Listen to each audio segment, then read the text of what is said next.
Гетеропода максима. Оның аяғының ұзындығы 30 сантиметрге жетеді. Және бұл барлық өрмекшілердің арасындағы рекордтық көрсеткіш.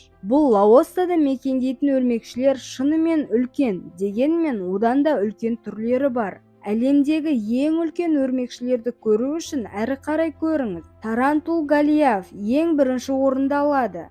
Ол әлемдегі ең үлкен өрмекші. Оның аяқ-қолдарының мөлшері алып аңшы өрмекшіге қарағанда сәл кішірек, шамамен 28 сантиметр. Бірақ денесі 2 есе үлкен, ұзындығы 10 сантиметрге жетеді.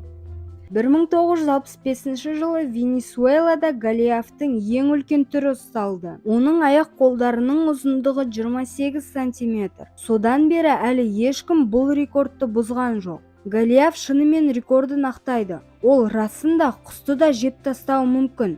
Ол әдетте тышқандар мен әр